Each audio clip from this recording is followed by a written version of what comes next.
Today we're going to continue doing more of an extension with our verifying identities. The last strategy that we're going to be looking at is where if you have a fraction, we can multiply the numerator and denominator by the same factor. So let's verify this identity where the cosine of x divided by 1 plus sine of x equals 1 minus sine of x over cosine of x. So you got a fraction equals a fraction. It's not necessarily that one side is more complicated than the other, but the side that I would probably start with is the side that has more going on in the denominator. So let's start with the left side, where we'll have the cosine of x over 1 plus the sine of x. And since our strategy says let's multiply the top and bottom by the same thing, well, notice that because I'm starting with the left and I want to turn it into the fact where my denominator is really a cosine, we're trying to figure out what I am going to want to multiply the bottom by, where then eventually it'll turn into cosine. So think about this. If I have the number 1 and I have the term sine, well, that's very similar to the Pythagorean identity where sine squared plus cosine squared equals 1.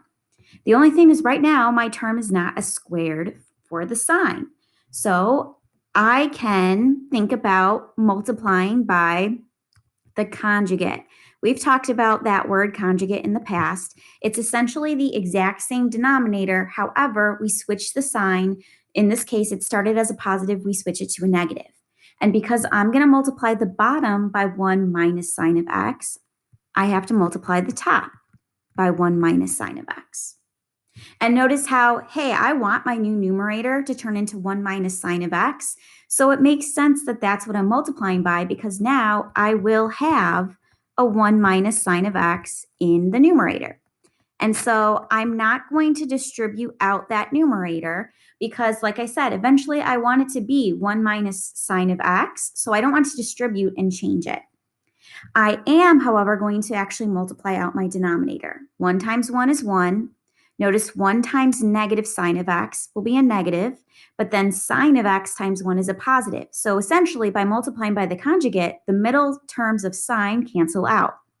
Sine of x times negative sine of x would be a negative sine squared of x. And so now my denominator matches that Pythagorean identity, where remember, the Pythagorean identity is sine squared of x plus cosine squared of x equals 1. So if I manipulated that identity, notice that cosine squared of x is equal to that difference. So I'm going to use that Pythagorean identity, and I'm going to replace my denominator with a cosine squared of x. Notice that because we have everything factored on the top and you have a monomial on the bottom, now our goal is just to reduce. Well, there's a cosine on the top and there's technically 2 cosines on the bottom. So the fact that the cosines will cancel out, notice that we are then left with our numerator as 1 minus the sine of x, and our denominator, there is now only 1 cosine of x. And we've got our answer. If I want to verify this one, where we have secant of x minus cosecant of x all over secant of x plus cosecant of x, and we want to turn that into tangent of x minus 1 over tangent of x plus 1, to start figuring out what side we want to look at, I mean, they're both fractions, so that doesn't help us out. But once again, it looks like there might be a little bit more going on the left, just because there's 2 different trig functions rather than on the right side where there's just tangent. So let's start with the left side. So the secant of x minus the cosecant of x all over the secant of x plus the cosecant of x.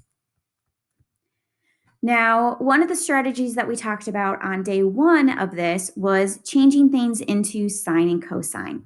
So I think I'm going to start with that strategy. Secant, remember, is the reciprocal of cosine, and cosecant is the reciprocal of sine. So I'm going to do that in both the numerator and the denominator. All right, so now everything's in terms of sine and cosine. Because once again, my goal is to turn it into the tangent of x minus 1, think about it. If I want that 1 over sine of x to turn into a 1, and then same thing on the bottom, if I wanted to say tangent of x plus 1, I want that second term to turn into a 1. Right now, since I have 1 over sine of x in both the top and the bottom, well, we can go back to the strategy we were just talking about. If I multiply the top and the bottom of this fraction by the same thing, we can do that. And so I'm going to take the whole numerator and then I'm going to take the whole denominator and I'm going to multiply both the top and the bottom by the sine of x. So if we start distributing, sine of x times 1 over cosine of x turns into the sine of x on the top and the cosine of x on the bottom, minus 1 over sine of x times sine of x. The whole point is that they are reciprocals. It just multiplies into a 1.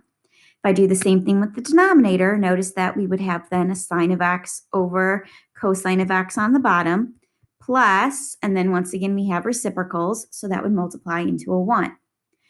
Well, hopefully we notice that sine over cosine is a quotient identity that turns into tangent. So notice then, because we have tangent of x minus 1 over tangent of x plus 1, we have been able to get the right-hand side. So another quick review of all the strategies. I know I did this yesterday, but just once again, here's our list. We're going to rewrite things into sine and cosine if we can. We can potentially factor if we see something in both terms. Then we might be able to factor something. We can always, no matter what, try to substitute in equivalent expressions. When we're dealing with fractions, we can always take one fraction and try to separate it into multiple fractions, or vice versa. If I start with more than one fraction, I can find a common denominator and combine it into one. And now we have this idea of maybe there is a time where I have to multiply the top and the bottom of the fraction by the same exact term. So let's look at a few more examples where all of the strategies are just intertwined. So here I want us to verify that 1 equals the cosine squared of 3x times the quantity of 1 plus tangent squared of 3x. So I don't know about you, but it looks like probably the right-hand side is what I'm going to want to tackle. So we're going to start with the right-hand side.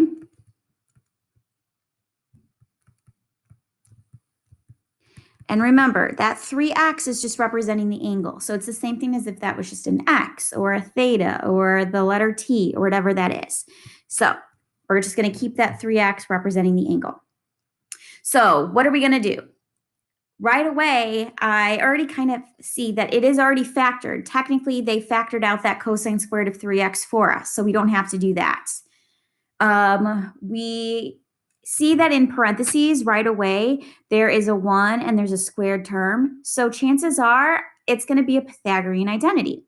And if you look at your sheet and we look at Pythagorean identities, I can actually right off the bat substitute.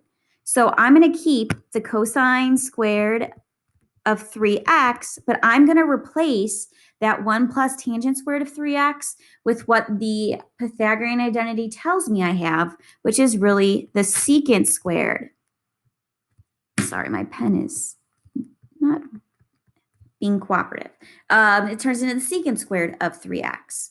And now we hopefully notice that now I've got cosine squared and secant squared. Well, cosine and secant are reciprocals. So I can think about replacing the secant squared with really cosine squared.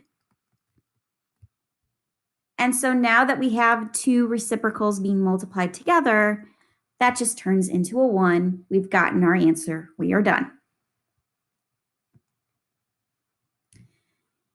If we look at this one, we have sine squared of x minus cosine squared of x all over sine of x plus cosine of x, and that equals sine of x minus cosine of x. So I would say let's start with the left side.